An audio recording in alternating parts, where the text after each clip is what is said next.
kira-kira ada nggak sih input-input dari mungkin dari coach apa dari trainernya yang mungkin apa ya, sesuatu yang mungkin kamu sempat nggak siap gitu hadapin, ada nggak sih kayak proses itu, terus mungkin sekarang kamu udah lebih ngerti gitu gimana hadapinnya, atau jangan-jangan selama ini karena kamu selama ini nari kamu emang udah biasa banget dapat input seperti itu gitu loh, input-input yang agak keras atau mungkin yang lebih kan soalnya kamu nari dan perform kan menggunakan banyak fisik kamu kan, jadi orang mungkin ngasih masukan yang mungkin karena aku prepared. Oke. Karena aku udah kayak tahu what I'm getting myself into gitu kan. Research dulu gitu kan. Jadi walaupun susah dilewatin aja lah gitu, kayak dijalanin aja gitu. Toh ini yang aku pilih gitu kayak. Kalau gitu kalau kamu perbandingkan gitu waktu dulu kamu susahnya berjuang di New York dengan industri Broadway musical di New York, sekarang sama budaya Korea yang K-pop yang juga nggak kalah apa ya, ketat banget gitu ya jadwalnya dan disiplinnya. Kira-kira kayak gimana sih perbandingannya, lebih enak mana atau lebih nggak enak yang mana misalnya? Kalau mau pointing out lebih nggak enaknya kayaknya susah deh. Soalnya waktu di New York sama-sama nggak enak. Sama-sama plus minus gitu kan. Oh gitu ya. Kalau di New York kan emang lebih santai gini, tapi aku tahu kayak nggak banyak gitu loh. Itu minusnya, tapi plusnya orang-orang kerja tuh kayak ya senioritas gitu kan nggak ada kan. Iya. Jadi kalau di sini malah ada banget. Kalau di sini aku tahu kayak oke, aku kayak I can work myself to beberapa.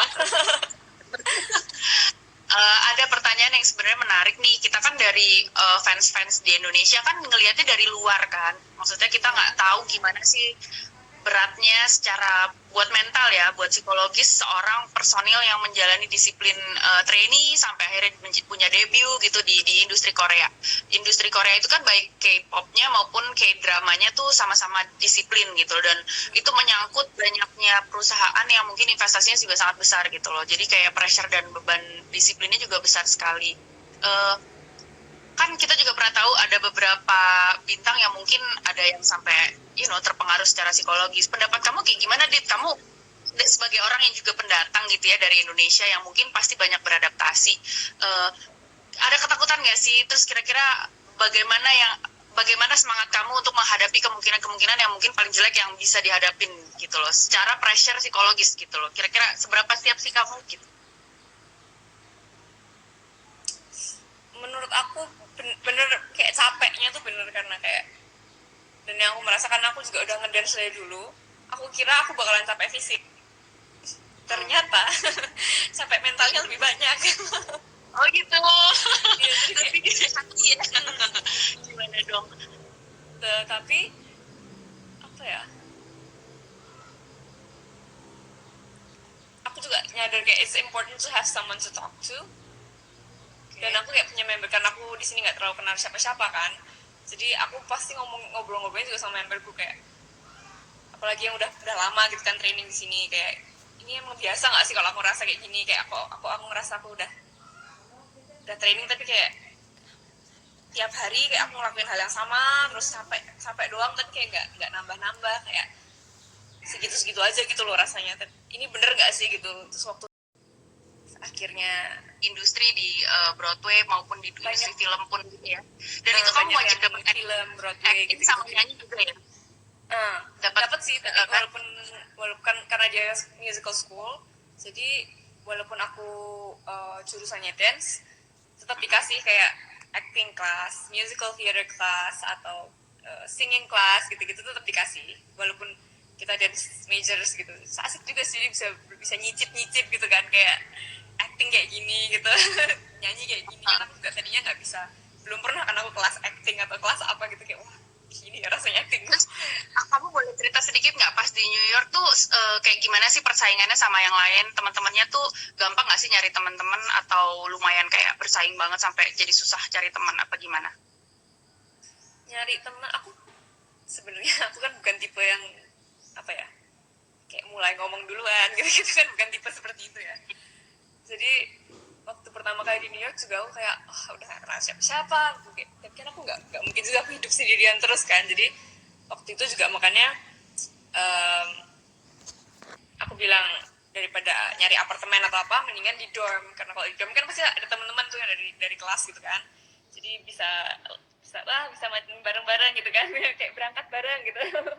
Ya dari kayak gitu-gitu aja sih untuk nyari temennya. Tapi kalau persaingan ini nih, yang persaingan setelah aku lulus kan udah mulai audisi tuh, persaingannya ketat banget. Yang kayak aku dari semua role di dunia ini kok aku nggak ada yang dapet ya gitu.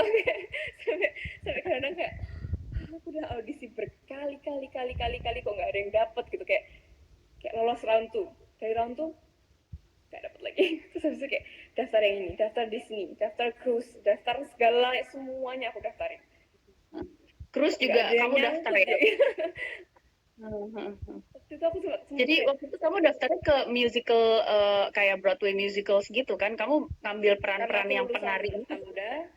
Jadi kayak apa ya? Aku merasa kayak lebih linked apa aja kalau aku dengan resume yang aku punya di AMDA gitu kan, lebih apa ya?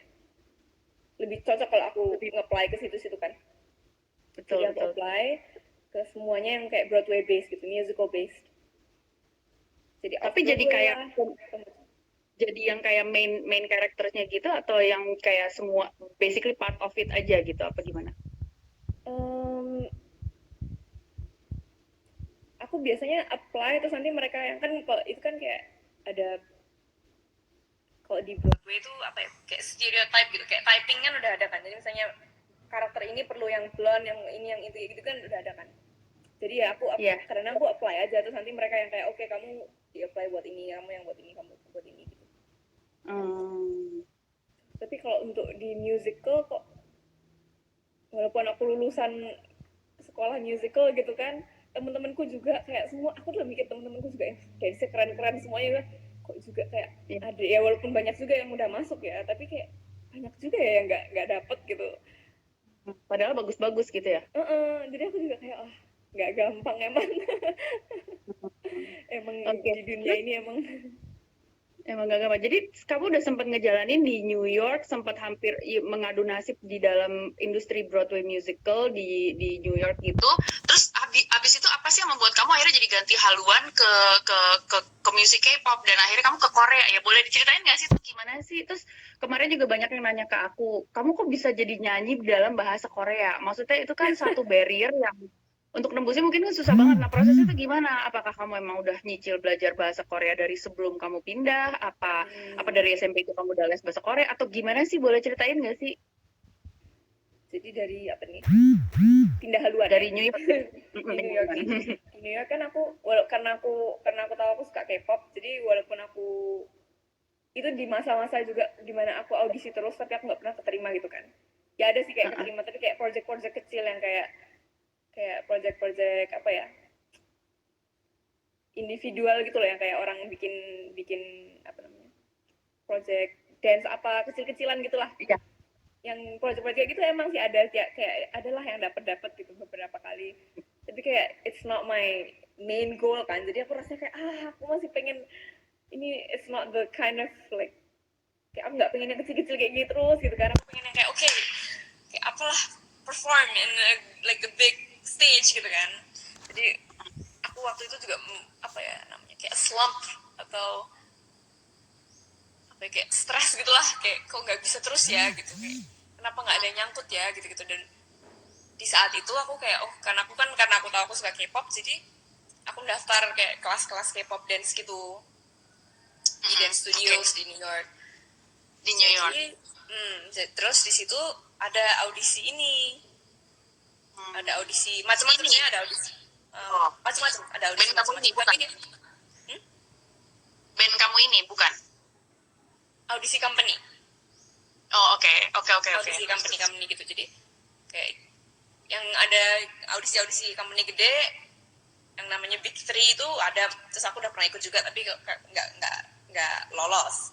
Terus habis itu di dance studio ini ada audisi bulanan gitu, audisi kayak company ini kayak company-nya lebih kecil.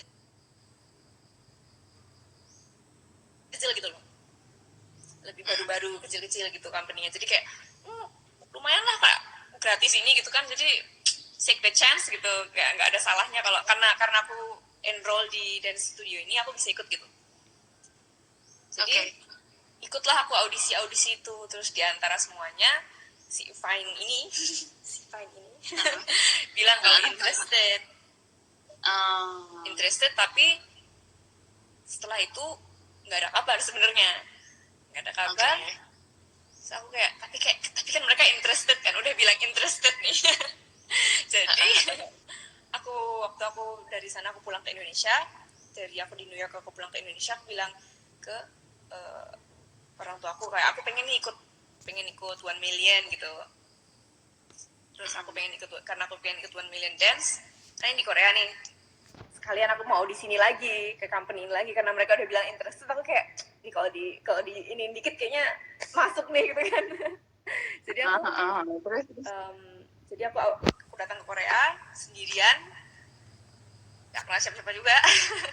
Rush gitu kan ya, tapi yang aku seneng banget gitu loh, yang kayak gak bisa diganti nama apapun. Jadi kayak habis turun panggung tuh kayak rasanya tuh kayak the best feeling ever gitu kan. Jadi kayak kayak natural high gitu. Kayaknya I want to do this for the rest of my life gitu, kayak for my career lah paling nggak gitu. Itu SMA. Terus tapi dari SD aku emang udah suka kayak balet gitu kan, ikut, dan aku yang minta gitu loh sama mama, kayak aku yang minta sama mama sama Aji sama orang tua aku gitu, kayak boleh nggak les ini gitu kan. Terus SMP aku baru kayak into K-pop tuh SMP, karena ada yang namanya cover dance gitu kan. Kamu dulu pertama kali suka K-pop? 21. Jadi aku cover 21 sama teman-teman aku. Terus ikut lomba gini kan. Terus aku mulai to get the taste of kayak ini, kalau aku K-pop kayak gini nih feelingnya gitu kan, karena lagunya segala macam gitu kan. Kostum-kostumnya juga. Terus habis kayak asik juga ya. Aku udah di SMP itu aku kayak I'm into K-pop lah. Gitu. Tapi kayak aku nggak pernah kepikiran aku kayak tujuanku adalah K-pop idol gitu. Aku nggak pernah sebenarnya. Cuma terus SMA gitu aku kayak performing, aku pengen perform lah pokoknya intinya. Jadi kayak tapi kan gimana ya, untuk keluarga juga mungkin kayak performing for your kerjaan gitu, kayak jadi performer kerjaan itu bukan cuma sampingan atau gitu, you know.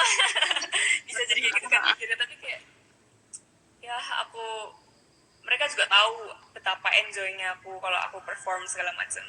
Jadi aku kayak aku harus ngomong nih, this is my life gitu kan. Jadi kayak aku harus ngomong, this is what I want and I can take responsibility gitu loh. Kayak aku mau take responsibility untuk apa ya, untuk to have this gitu loh.